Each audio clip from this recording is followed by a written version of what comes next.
I've seen you go on speaking tour, and a tour, media tour, and you're gonna go on conservative. Doesn't matter. I seen you over with Lamont. I saw you with Lamont Hill. I believe that's his last name, Lamont Hill. I saw that interview. I also saw you on some friendly networks to this channel. Who I would put in a professional managerial class, the Katie Halpers, the Bad Faith podcast, the Status Quos.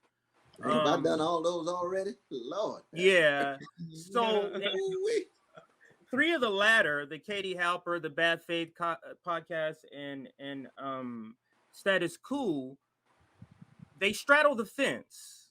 And this is the issue we have with the professional managerial class left. It's too many of them that are okay with staying in the corporate, corrupt, racist Democratic Party. They straddle the fence. And that straddling of the fence is what prevents a building up of a true outside party. You're putting some of your energy in Democratic Party. You're putting some of your energy, and this saying is such a wrong saying. We got to put our eggs in both baskets. No, we don't. The working class doesn't have the resources to do Democrat and outside. We have the resources to go for one, not two. And this is one of the biggest sort of issues we have with those types of channels and the professional managerial class left, is that if you don't need health care and you're not being harassed by the police state, or you're not really that into foreign policy, so you're not that into the Palestinians, you're willing to say, oh, I'll sell that group of people out to stay with the Democratic Party. And that makes them an unreliable ally. So it is something I had to point out, because those networks and this network and Black Power Media, we're not the same. We're advocating for a radical clean break, not straddling the line, not putting our eggs in some Democratic Party basket at all, because we're advocating. We are unapologetically advocating for the lowest denomination, the lowest. And can you speak to not necessarily those people in particular? And I only brought them up so you can think of what I'm saying. But to the idea of the working class and the poor, Black and brown people marginalized, putting their eggs, like trying to divide their time, their limited resources. And I believe, Dr. West, that is the reason why the left has been so weak, because supporting the Democratic Party takes so much energy out of you. That's why nothing outside of the Democratic Party has really been built up. And we see your candidacy in the Green Party as that vehicle. That's the only reason. Otherwise, we don't have a stake in this. We see your candidacy as a vehicle to finally build up that momentum and to bring along. We have to drag the professional managerial class on. So you're a member of the professional managerial class, but I would say you're a class traitor to that professional managerial class. Thank God. What say you? What say you? I said a lot of emotion. No, absolutely. That was but what say you to any part of that? Go ahead. I've been actually criticizing, even using that phrase, professional managerial class, rather than professional managerial strata within the bourgeoisie or within the ruling class of a certain sort. And that's an interesting dialogue itself.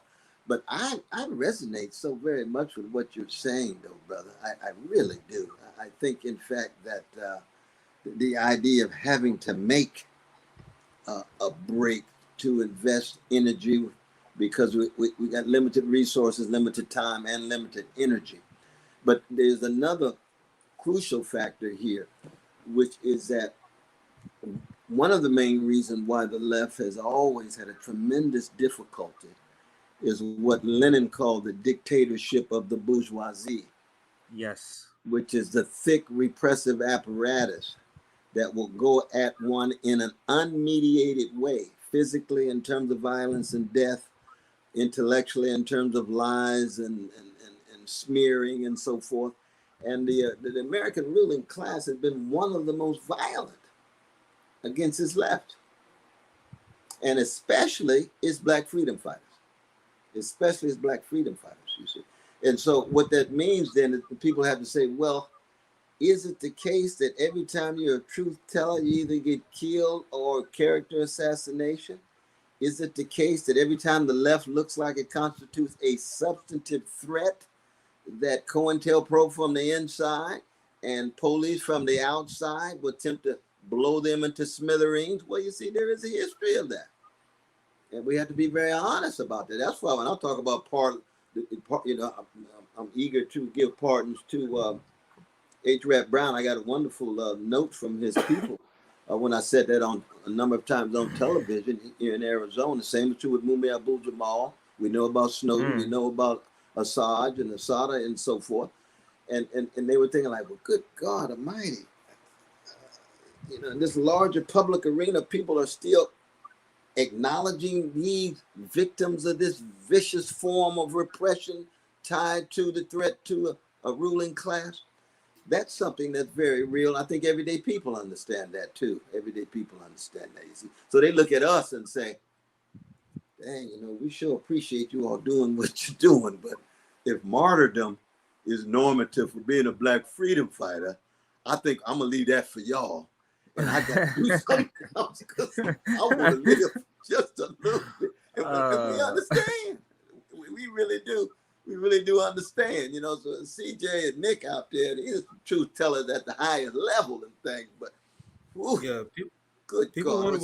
So I don't want to reduce it just to repression, but there is that repression that's there. So that, for example, I'll ask you all, when it comes to wrestling with issues of house evictions or school boards and so forth. Now, you all vote for those different progressive figures, even though they're neither Democratic or Republican. It ain't gonna be revolution because we know fundamental social change never comes through the ballot box. No, it's not gonna come through the ballot box. Oh, ain't no doubt at all. It's a moment in a movement. That's why this campaign is just a moment in a movement, which is international. It's global as well as domestic. But you all do vote for these local elections because resources are being contested. I can speak to that. I recently got evicted, as a matter of fact. Not evicted, but I had to leave my place. This is crazy that you brought this up just a few days ago. Yeah, and I'm currently raising money. I'll shout out the fundraiser later, everybody. But in Long Beach, whereas I used to work at Long Beach City Hall, this Long Beach is one of the cities that actually has a lot of activism. You show up to the board meeting, it's always packed with activists, sometimes on some of the bigger issues. So yes, to answer your question, we locally is a different ball game altogether. Right. When you're talking about local politics, but I would say once you reach state level, that's it. I'm talking about city and school boards. That that is a different game.